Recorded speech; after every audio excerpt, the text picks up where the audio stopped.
Hello friends, welcome back to my channel friends video. Indian ಕಾನ್ಸ್ಟಿಟ್ಯೂಷನ್ಗೆ ಸಂಬಂಧಪಟ್ಟಂತೆ ಮುಂದುವರೆದ ಭಾಗವನ್ನು ಈ ವಿಡಿಯೋದಲ್ಲಿ ನೋಡ್ತಾ ಹೋಗೋಣ. ಸೊ ಭಾರತದ ಅಧಿಕೃತ ಭಾಷೆಗಳ ಬಗ್ಗೆ ನೋಡ್ತಾ ಹೋಗೋಣ. ಸೊ ನೋಡಿ, ಇಲ್ಲಿ ಸಂವಿಧಾನದ 17ನೇ ಭಾಗದಲ್ಲಿ ಅಂತ ಹೇಳಿದಾಗ 243ರಿಂದ 351ರವರೆಗಿನ ವಿಧಿಗಳು ಅಥವಾ ಅನುಚ್ಛೇದಗಳು ಅಂತ ಏನು ಹೇಳ್ತೀವೋ, ಸೊ ಅದು ಬಂದು ಭಾರತದ ಅಧಿಕೃತ ಭಾಷೆಗಳ ಬಗ್ಗೆ ಮಾಹಿತಿಯನ್ನು ಕೊಡ್ತಕ್ಕಂಥದ್ದು. ಸೊ ಇಲ್ಲಿ ಮೇಯ್ನಾಗಿ ನಾವು ನೋಡ್ತಾ ಹೋದರೆ 17ನೇ ಭಾಗ 343ರಿಂದ 351ನೇ ವಿಧಿಯವರೆಗೆ ಆ್ಯಂಡ್ 8ನೇ ಅನುಸೂಚಿಯಲ್ಲಿ ಬರ್ತಕ್ಕಂಥ ಒಟ್ಟು 22 ಭಾಷೆಗಳು ಬರ್ತಕ್ಕಂಥದ್ದು. ಸೊ ಅದರಲ್ಲಿ 8ನೇ ಅನುಸೂಚಿ 17ನೇ ಭಾಗ, ಇದು ವೆರಿ ಇಂಪಾರ್ಟೆಂಟ್. ಆ್ಯಂಡ್ ನೆಕ್ಸ್ಟ್ ಬಂದು ಭಾರತದ ಅಧಿಕೃತ ಭಾಷೆಗಳನ್ನು ಈ ಕೆಳಗಿನಂತೆ ವರ್ಗೀಕರಿಸಲಾಗಿದೆ. ಏನು 22 ಭಾಷೆಗಳಿದ್ದಾವೋ ಈ 22 ಭಾಷೆಗಳನ್ನು ಒಂದೊಂದು ರೀತಿಯಲ್ಲಿ ವರ್ಗೀಕರಣವನ್ನು ಮಾಡ್ತಾರೆ. ಕೇಂದ್ರ ಸರ್ಕಾರದ ಭಾಷೆಗಳು, ಪ್ರಾದೇಶಿಕ ಭಾಷೆಗಳು, ನ್ಯಾಯಾಂಗದ ಭಾಷೆ ಮತ್ತು ಕಾನೂನಿನ ಪಠ್ಯ ಮತ್ತು ವಿಶೇಷ ನಿರ್ದೇಶನಗಳು ಅಂತ 4 ರೀತಿಯಲ್ಲಿ ಈ ಒಂದು ಭಾಷೆಗಳನ್ನು ವರ್ಗೀಕರಣವನ್ನು ಮಾಡ್ತಾರೆ. ನೆಕ್ಸ್ಟ್ ಬಂದು ನಾನು ಹೇಳಿದಾಗೆ 343ರಿಂದ 351ನೇ ವಿಧಿಗಂಟ ಏನಿದೆಯೋ ಅದರ ಬಗ್ಗೆ ನೋಡ್ತಾ ಹೋದರೆ, ಸೊ 343ನೇ ವಿಧಿ ಬಂದು ದೇವನಾಗರಿ ಲಿಪಿಯಲ್ಲಿರುವ ಹಿಂದಿ ಭಾಷೆಯು ಕೇಂದ್ರ ಸರ್ಕಾರದ ಅಧಿಕೃತ ಭಾಷೆಯಾಗಿದೆ. ಇದು ತುಂಬ ಇಂಪಾರ್ಟೆಂಟು. ಹಿಂದಿ ಭಾಷೆಯನ್ನು ಕೇಂದ್ರ ಸರ್ಕಾರದ ಅಧಿಕೃತ ಭಾಷೆಯನ್ನಾಗಿ ಶಾಸನವನ್ನು ಹೊರಡಿಸಿದ್ದಾರೆ. ಸೊ ಅದು ಬಂದು 343ನೇ ವಿಧಿಯಲ್ಲಿ ಬರ್ತಕ್ಕಂಥದ್ದು. ಸೊ ಇದು ಬಂದು ಹಿಂದಿ ಭಾಷೆ ಬಂದು ದೇವನಾಗರಿ ಲಿಪಿಯಲ್ಲಿ ಇರ್ತಕ್ಕಂಥದ್ದು. ನೆಕ್ಸ್ಟ್ 344ನೇ ವಿಧಿ ಬಂದು ಅಧಿಕೃತ ಭಾಷಾ ಆಯೋಗ ಮತ್ತು ಸಂಸದೀಯ ಸಮಿತಿ ರಚನೆಗೆ ಅವಕಾಶವನ್ನು ನೀಡ್ತಕ್ಕಂಥದ್ದು. ಅಧಿಕೃತ ಭಾಷಾ ಆಯೋಗ ಮತ್ತು ಸಂಸದೀಯ ಸಮಿತಿ ರಚನೆಗೆ ಅವಕಾಶವನ್ನು ಕೊಡ್ತಕ್ಕಂಥದ್ದು 344ನೇ ವಿಧಿಯ ಅಡಿಯಲ್ಲಿ. ನೆಕ್ಸ್ಟ್ 345ನೇ ವಿಧಿ ಅಂತ ಹೇಳಿದಾಗ ಅಧಿಕೃತ ರಾಜ್ಯ ಭಾಷೆಗಳು ಅಥವಾ ಪ್ರಾದೇಶಿಕ ಭಾಷೆಗಳು ಅಂತ ಏನು ಹೇಳ್ತೀವಿ 22. ಸೊ ಅದರ ಒಂದು ಇನ್ಫಾರ್ಮೇಷನ್ನ ಈ ಒಂದು 345ನೇ ವಿಧಿಯ ಅಡಿಯಲ್ಲಿ ಬರ್ತಕ್ಕಂಥದ್ದು. ನೆಕ್ಸ್ಟ್ 346ನೇ ವಿಧಿ ಅಂತ ಹೇಳಿದಾಗ ಕೇಂದ್ರ ಹಾಗೂ ರಾಜ್ಯಗಳ ನಡುವೆ ಅಥವಾ ರಾಜ್ಯಗಳ ನಡುವೆ ಸಂಪರ್ಕದ ಅಧಿಕೃತ ಭಾಷೆಯಾಗಿ ಹಿಂದಿ ಅಥವಾ ಇಂಗ್ಲೀಷ್ ಭಾಷೆಯನ್ನು ಬಳಸ್ತಕ್ಕಂಥದ್ದು. ಫಾರ್ ಎಕ್ಸಾಂಪಲ್ ಅಂತ ಹೇಳಿದ್ರೆ, ಸೊ ಈಗ ಅಧಿಕೃತ ರಾಜ್ಯ ಭಾಷೆಗಳು ಅಂತ ಹೇಳಿದ್ರೆ ಆ ರಾಜ್ಯಕ್ಕೆ ಸಂಬಂಧಪಟ್ಟಂತೆ ಕರ್ನಾಟಕದಲ್ಲಿ ಕನ್ನಡ ಹೇಗೆ ಯೂಸ್ ಮಾಡ್ತೀವೋ ಅದು ಅಧಿಕೃತ ಭಾಷೆ ಆಗುತ್ತೆ. ಆ್ಯಂಡ್ ಇಲ್ಲಿ ಕೊಟ್ಟಿರ್ತಕ್ಕಂಥದ್ದು ಕೇಂದ್ರ ಹಾಗೂ ರಾಜ್ಯಗಳ ನಡುವೆ ಅಥವಾ ರಾಜ್ಯಗಳ ನಡುವೆ ಸಂಪರ್ಕದ ಅಧಿಕೃತ ಭಾಷೆಯಾಗಿ ಹಿಂದಿ ಅಥವಾ ಇಂಗ್ಲೀಷ್ ಭಾಷೆಯನ್ನು ಬಳಸಬೇಕು ಅಂತಕ್ಕಂಥದ್ದು, ಬಳಸಬಹುದು ಅಂತಕ್ಕಂಥ ಒಂದು ವಿಧಿಯನ್ನು ಹೇಳ್ತಕ್ಕಂಥದ್ದು. ನೆಕ್ಸ್ಟ್ ಬಂದು 347ನೇ ವಿಧಿ ಅಡಿಯಲ್ಲಿ ಬರ್ತಕ್ಕಂಥದ್ದು ರಾಜ್ಯದ ಯಾವುದೇ ಒಂದು ಭಾಗದಲ್ಲಿ ಮಾತನಾಡುವ ಅಲ್ಪಸಂಖ್ಯಾತರ ಭಾಷಾ ಹಿತಾಸಕ್ತಿಯನ್ನು ರಕ್ಷಿಸುವುದು. ಇದನ್ನು ಕೇಳ್ತಾರೆ, ಅಲ್ಪಸಂಖ್ಯಾತರ ಭಾಷಾ ಹಿತಾಸಕ್ತಿಯನ್ನು ರಕ್ಷಿಸುವ ಒಂದು ವಿಧಿ ಅಥವಾ ಅನುಚ್ಛೇದ ಯಾವುದು ಅಂತ ಕೇಳ್ತಾರೆ. 347ನೇ ವಿಧಿಯಲ್ಲಿ ಬರ್ತಕ್ಕಂಥದ್ದು. ನೆಕ್ಸ್ಟ್ 348A ವಿಧಿಯ ಅಡಿಯಲ್ಲಿ ಬರ್ತಕ್ಕಂಥದ್ದು ಸುಪ್ರೀಂ ಕೋರ್ಟ್ ಮತ್ತು ಹೈಕೋರ್ಟ್ನ ಎಲ್ಲ ಕಾರ್ಯಕಲಾಪಗಳು ಇಂಗ್ಲೀಷ್ ಭಾಷೆಯಲ್ಲಿ ನಡೆಯಬೇಕು. ಸೊ ಇದು ವೆರಿ ಇಂಪಾರ್ಟೆಂಟು. ಕೇಳ್ತಾರೆ, ಸುಪ್ರೀಂ ಕೋರ್ಟ್ ಮತ್ತು ಹೈಕೋರ್ಟಲ್ಲಿ ಎಲ್ಲ ಕಾರ್ಯಕಲಾಪಗಳು ಇಂಗ್ಲೀಷು, ಹಿಂದಿ ಅಥವಾ ಕನ್ನಡ ಅಥವಾ ಆ ಒಂದು ರಾಜ್ಯಕ್ಕೆ ಸಂಬಂಧಪಟ್ಟಂತೆ ಭಾಷೆನಂತ ಕೇಳ್ತಾ ಹೋಗ್ತಾರೆ. ಸೊ ಆ ಒಂದು ಉಚ್ಚ ನ್ಯಾಯಾಲಯಗಳು 10 ನ್ಯಾಯಾಲಯಗಳೇನು ಬರ್ತವೆ, ಸೊ ಅಲ್ಲಿ ಬೇರೆ ಒಂದು ಭಾಷೆ ಇರುತ್ತೆ. ಬಟ್ ಸುಪ್ರೀಂ ಕೋರ್ಟ್ ಮತ್ತು ಹೈಕೋರ್ಟ್ನ ಅಡಿಯಲ್ಲಿ ಬರ್ತಕ್ಕಂಥ ಕಾರ್ಯಕಲಾಪಗಳು ಇಂಗ್ಲೀಷ್ ಭಾಷೆಯಲ್ಲೇ ನಡಿಬೇಕು ಅಂತಕ್ಕಂಥದ್ದು. ನೆಕ್ಸ್ಟ್ ಬಂದು 348B ಏನು ಹೇಳುತ್ತೆ ಅಂತ ಹೇಳಿದ್ರೆ ಕೇಂದ್ರ ಹಾಗೂ ರಾಜ್ಯ ಸರ್ಕಾರಗಳು ಎಲ್ಲ ಮಸೂದೆಗಳು, ಕಾಯ್ದೆಗಳು, ಸುಗ್ರೀವಾಜ್ಞೆಗಳು, ಆದೇಶಗಳು ಮತ್ತು ನಿಯಮಗಳು ಇಂಗ್ಲೀಷ್ ಭಾಷೆಯಲ್ಲೇ ಇರಬೇಕು. ಸೊ ಹಿಂದಿ ಅಂತಕ್ಕಂಥದ್ದು ಕೇಂದ್ರ ಭಾಷೆ ಆದ್ರೂ ಸಹ, ಅಂತಾರಾಷ್ಟ್ರೀಯ ಭಾಷೆ ಆದ್ರೂ ಸಹ ಇಲ್ಲಿ ನಡೀತಕ್ಕಂಥ ಒಂದು ಇಟ್ ಮೀನ್ಸ್ ಕೇಂದ್ರ ಹಾಗೂ ರಾಜ್ಯ ಸರ್ಕಾರದ ನಡೀತಕ್ಕಂಥ ಎಲ್ಲ ಮಸೂದೆಗಳಾಗಿರ್ಬೋದು, ಕಾಯ್ದೆಗಳು, ಸುಗ್ರೀವಾಜ್ಞೆಗಳು, ಆದೇಶಗಳೇನಿದೆಯೋ ಇದೆಲ್ಲ ಇಂಗ್ಲೀಷ್ ಭಾಷೆಯಲ್ಲೇ ನಡೀಬೇಕು ಅಂತಕ್ಕಂಥದ್ದು 348B ವಿಧಿಯಡಿಯಲ್ಲಿ ಹೇಳ್ತಕ್ಕಂಥದ್ದು. ಆ್ಯಂಡ್ ನೆಕ್ಸ್ಟ್ ಬಂದು 349ನೇ ವಿಧಿ ಏನು ಹೇಳುತ್ತೆ ಅಂತ ಹೇಳಿದ್ರೆ ಸಂಸತ್ ಭಾಷೆಗೆ ಸಂಬಂಧಿಸಿದಂತೆ ಕೆಲವು ಶಾಸನಗಳನ್ನು ಅನುಷ್ಠಾನಕ್ಕೆ ತರಬಹುದು. ಸೊ ಸಂಸತ್ ಏನಿದೆಯೋ ಸೊ ಅದಕ್ಕೆ ತಕ್ಕಂತೆ ಯಾವುದಾದ್ರೂ ಒಂದು ಶಾಸನಗಳನ್ನು ಅದರ ಒಂದು ಭಾಷೆಗೆ ತಕ್ಕಂತೆ ಅನುಷ್ಠಾನಕ್ಕೆ ತರಬಹುದು ಅಂತಕ್ಕಂಥದ್ದು ಇದೆ. ನೆಕ್ಸ್ಟ್ 350ನೇ ವಿಧಿ ಬಂದು ಜನರು ತಮ್ಮ ಕುಂದುಕೊರತೆಗಳ ನಿವಾರಣೆಗೆ ಯಾವುದೇ ಅಧಿಕೃತ ಭಾಷೆಯನ್ನು ಬಳಸಬಹುದು. ಸೊ ಇಲ್ಲಿ ಅಧಿಕೃತ ಭಾಷೆ ಅಂತ ಹೇಳಿದಾಗ ಪ್ರಾದೇಶಿಕ ಭಾಷೆ ಅಥವಾ ಆ ಒಂದು ರಾಜ್ಯಕ್ಕೆ ಸಂಬಂಧಪಟ್ಟಂತೆ ಏನು ಭಾಷೆ ಇರುತ್ತೋ ಸೊ ಅದನ್ನು ನಾವು ಯೂಸ್ ಮಾಡಬೇಕಂತ ಹೇಳ್ತೀವಿ. ಬಟ್ ಅದಕ್ಕೆ ಸಂಬಂಧಪಟ್ಟಂತೆ ಜನರು ತಮ್ಮ ಕುಂದುಕೊರತೆಗಳ ನಿವಾರಣೆಗೆ ಇದೇ ಮಾತಾಡಬೇಕು ಅಂತಕ್ಕಂಥದ್ದು ಏನಿಲ್ಲ. ಸೊ ಕರ್ನಾಟಕದಲ್ಲಿ ಬೇರೆ ಒಂದು ಭಾಷೆನೂ ಸಹ ಅವರು ಯೂಸ್ ಮಾಡಬಹುದಾಗಿರುತ್ತೆ. ನೆಕ್ಸ್ಟ್ 350A ವಿಧಿ ಅಂತ ಹೇಳಿದ್ರೆ ಪ್ರಾಥಮಿಕ ಹಂತದಲ್ಲಿ ಮಾತೃಭಾಷೆಯಲ್ಲಿ ಬೋಧನೆಗೆ ಅವಕಾಶವನ್ನು ಕಲ್ಪಿಸಿದೆ.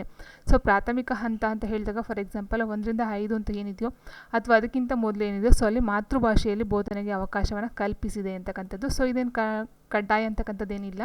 ಸೊ 350A ವಿಧಿ ಹೇಳ್ತಕ್ಕಂಥದ್ದು ಪ್ರಾಥಮಿಕ ಹಂತದಲ್ಲಿ ಮಾತೃಭಾಷೆಯಲ್ಲಿ ಬೋಧನೆಗೆ ಅವಕಾಶವನ್ನು ಕಲ್ಪಿಸಿದೆ ಅಂತಕ್ಕಂಥದ್ದು.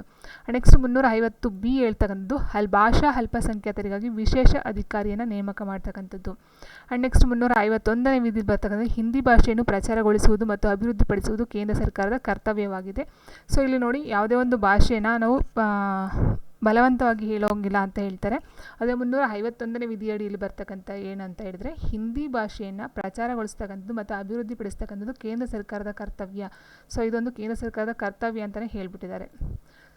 ಆ್ಯಂಡ್ ನೆಕ್ಸ್ಟ್ ಬಂದು ಸಂವಿಧಾನ ಜಾರಿಗೆ ಬಂದಾಗ ಒಟ್ಟು ಇರ್ತಕ್ಕಂಥದ್ದು 14 ಭಾಷೆಗಳು. ಸೊ ಅದಾದಮೇಲೆ ಅದು ನೆಕ್ಸ್ಟ್ ಏನು ಸೇರಿಸ್ತಾ ಹೋಗ್ತಾರೆ. ಫಸ್ಟ್ ಜಾರಿಗೆ ಬಂದಾಗ ಇರ್ತಕ್ಕಂಥದ್ದು 14 ಭಾಷೆಗಳು. ಒಟ್ಟು ಈಗ 22 ಏನಿದೆಯೋ ಸೊ ಅದು ಆನಂತರ ಸೇರ್ಪಡೆ ಆಗ್ತವೆ. ಬಟ್ ಸ್ಟಾರ್ಟಿಂಗಲ್ಲಿ ಇರ್ತಕ್ಕಂಥದ್ದು ಒಟ್ಟು 14 ಭಾಷೆಗಳಿದ್ದು. ಸೊ ಅದು ಯಾವ್ದ್ಯಾವ್ದು ಅಂತ ಹೇಳಿದ್ರೆ ಇಲ್ಲಿದೆ ನೋಡಿ. ಸೊ ನೋಡ್ತಾ ಹೋಗೋಣ. ಪ್ರಸ್ತುತ ಸಂವಿಧಾನದಲ್ಲಿರ್ತಕ್ಕಂಥದ್ದು ಒಟ್ಟು 22 ಭಾಷೆಗಳು. ಸೊ ಫಸ್ಟು 14 ಭಾಷೆಗಳು ಯಾವ್ದಾವ್ದು ಅಂತ ಹೇಳಿದ್ರೆ ಅಸ್ಸಾಮಿ, ಬೆಂಗಾಳಿ, ಗುಜರಾತಿ, ಹಿಂದಿ, ಕನ್ನಡ, ಕಾಶ್ಮೀರಿ, ಮಲಯಾಳಂ, ಮರಾಠಿ, ಒರಿಯಾ, ಪಂಜಾಬಿ, ಸಂಸ್ಕೃತ, ತಮಿಳು, ತೆಲುಗು, ಉರ್ದು. ಇಷ್ಟು 14 ಭಾಷೆಗಳೇನಿದೆಯೋ ಇದು ಒಂದು ಸ್ಟಾರ್ಟಿಂಗಲ್ಲಿ ಇರ್ತಕ್ಕಂಥ ಭಾಷೆಗಳು. ಅದಾದ ನಂತರ 1967ರಲ್ಲಿ ತಿದ್ದುಪಡಿಯಲ್ಲಿ 21ನೇ ತಿದ್ದುಪಡಿ ಅನ್ವಯ ಏನು ಮಾಡ್ತಾರೆ, ಸಿಂಧಿ ಭಾಷೆಯನ್ನು ಸೇರಿಸ್ತಾರೆ.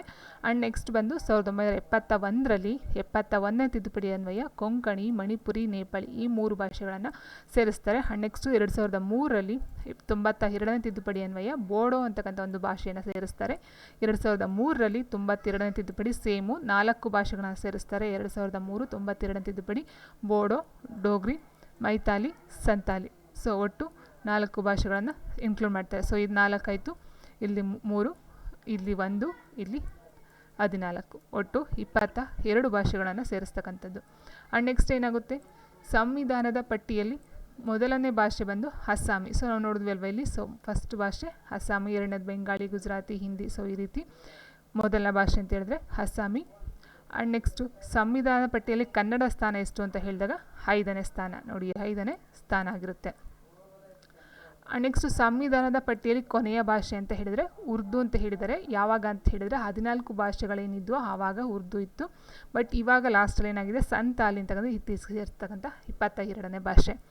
ಆ್ಯಂಡ್ ನೆಕ್ಸ್ಟ್ ಬಂದು ಶಾಸ್ತ್ರೀಯ ಸ್ಥಾನಮಾನ ಪಡೆದ ಭಾಷೆಗಳು ಅಂತ ಹೇಳಿದಾಗ 351ನೇ ವಿಧಿ ಅನ್ವಯ ಭಾರತದ ಪ್ರಾಚೀನ ಭಾಷೆಗಳಿಗೆ 2004ರಿಂದ ವಿಶೇಷ ಸ್ಥಾನಮಾನ ನೀಡ್ತಾರೆ. ಸೊ ಅದರಲ್ಲಿ 6 ಭಾಷೆಗಳಿಗೆ ಶಾಸ್ತ್ರೀಯ ಸ್ಥಾನಮಾನ ಕೊಡ್ತಾರೆ. ಅದರಲ್ಲಿ ಯಾವುದಾದ್ರು ಅಂತ ಹೇಳಿದರೆ ತಮಿಳು, ಸಂಸ್ಕೃತ, ಕನ್ನಡ ಮತ್ತು ತೆಲುಗು 2 ಆಯಿತು, ಮಲಯಾಳಂ, ಒಡಿಯಾ. ಸೊ ಒಟ್ಟು ಬಂದು 6 ಭಾಷೆಗಳಿಗೆ ಈ ಒಂದು ಶಾಸ್ತ್ರೀಯ ಸ್ಥಾನಮಾನವನ್ನು ಕೊಡ್ತಕ್ಕಂಥದ್ದು. 2004ರಲ್ಲಿ ತಮಿಳಿಗೆ, 2005ರಲ್ಲಿ ಸಂಸ್ಕೃತ ಭಾಷೆಗೆ, 2008ರಲ್ಲಿ ಕನ್ನಡ ಮತ್ತು ತೆಲುಗು, 2013ರಲ್ಲಿ ಮಲಯಾಳಮು, 2014ರಲ್ಲಿ ಒಡಿಸ್ಸಾ ಅಥವಾ ಒಡಿಯಾ ಭಾಷೆಗೆ ಈ ಒಂದು ಶಾಸ್ತ್ರೀಯ ಸ್ಥಾನಮಾನವನ್ನು ಸಿಗ್ತದೆ. ಆ್ಯಂಡ್ ನೆಕ್ಸ್ಟ್ ಬಂದು ಪ್ರಮುಖ ಭಾಷಾ ಸಮಿತಿಗಳು ಯಾವುದಾದ್ರು ಅಂತ ಹೇಳಿದ್ರೆ BZK ಸಮಿತಿ ಅಂತಕ್ಕಂಥ 1955ರಲ್ಲಿ ಭಾಷೆಗಳ ಮೇಲೆ ರಚನೆಯಾದಂಥ ಒಂದು ಸಮಿತಿ. ಆ್ಯಂಡ್ ನೆಕ್ಸ್ಟ್ ತ್ರಿಭಾಷಾ ಸೂತ್ರ ಇದನ್ನು 1968ರಲ್ಲಿ ಇಂದಿರಾ ಗಾಂಧಿ ಅವರು ಜಾರಿಗೆ ಮಾಡ್ತಾರೆ. ಆದರೆ ಅದಕ್ಕಿಂತ ಮೊದಲೇ ಸುಮಾರು ಜನ ಬಂದು ಹೋಗಿರ್ತಾರೆ. ಮೊದಲಿಯರ್ ಆಗಿರ್ಬೋದು, ಕೊಠಾರಿ ಆಯೋಗ ಆಗಿರ್ಬೋದು. 1964ರಲ್ಲೂ ಸಹ ಇದನ್ನು ಇದು ಮಾಡ್ತಾರೆ. ಬಟ್ ಇದೆಲ್ಲ ಸಕ್ಸಸ್ ಆಗೋದಿಲ್ಲ. ಲಾಸ್ಟ್ಗೆ 1968ರಲ್ಲಿ ಮೊಟ್ಟ ಮೊದಲ ಬಾರಿಗೆ ಈ ಒಂದು ಸಂವಿಧಾನದಿಂದ ಹಸ್ತು ಸಿಗ್ತಕ್ಕಂಥದ್ದು. ಈ ಒಂದು ತ್ರಿಭಾಷಾ ಸೂತ್ರಕ್ಕೆ 1968ರಲ್ಲಿ ಇಂದಿರಾ ಗಾಂಧಿಯವರ ಒಂದು ಇದರಲ್ಲಿ ಸಿಗ್ತಕ್ಕಂಥದ್ದು. ಆ್ಯಂಡ್ ನೆಕ್ಸ್ಟು DBHPS ಅಂತ ಹೇಳಿದ್ರೆ ದಕ್ಷಿಣ ಭಾರತ ಹಿಂದಿ ಪ್ರಚಾರ ಸಭಾ ಅಂತ ಹೇಳ್ತೀವಿ.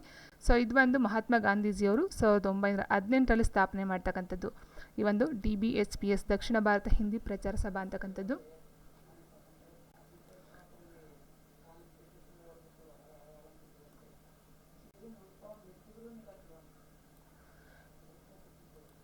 ಆ್ಯಂಡ್ ನೆಕ್ಸ್ಟ್ ಇದು 1918ರಲ್ಲಿ ಸ್ಥಾಪನೆ ಆಗ್ತಕ್ಕಂಥದ್ದು ಮಹಾತ್ಮ ಗಾಂಧೀಜಿಯವರಿಂದ. ಇದು ಒಟ್ಟು ಬಂದು ಈಗ 4 ಕಡೆ ಇದೆ.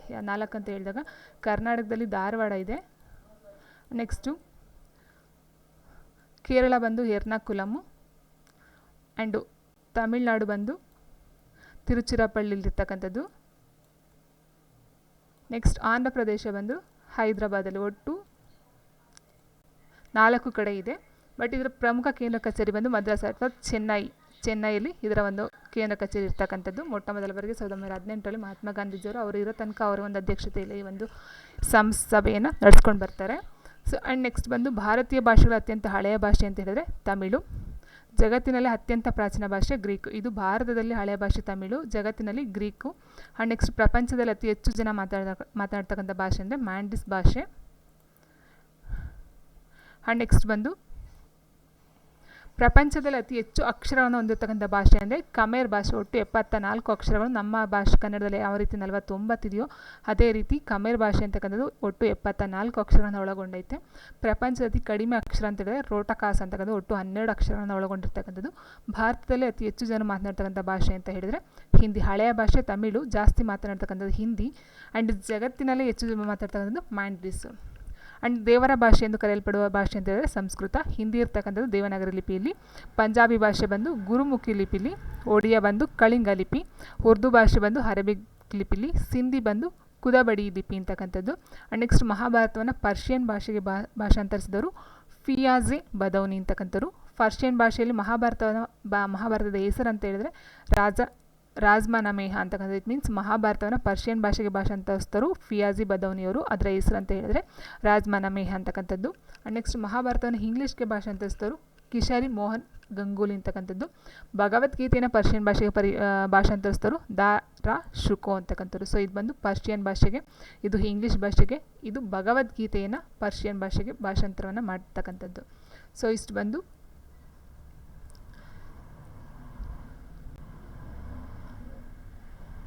ಭಾರತದ ಅಧಿಕೃತ ಭಾಷೆಗಳು. ಒಟ್ಟು ಇರ್ತಕ್ಕಂಥ ಇವಾಗ 22, ಮೊದಲಿದ್ದಿದ್ದು 14 ಭಾಷೆಗಳು.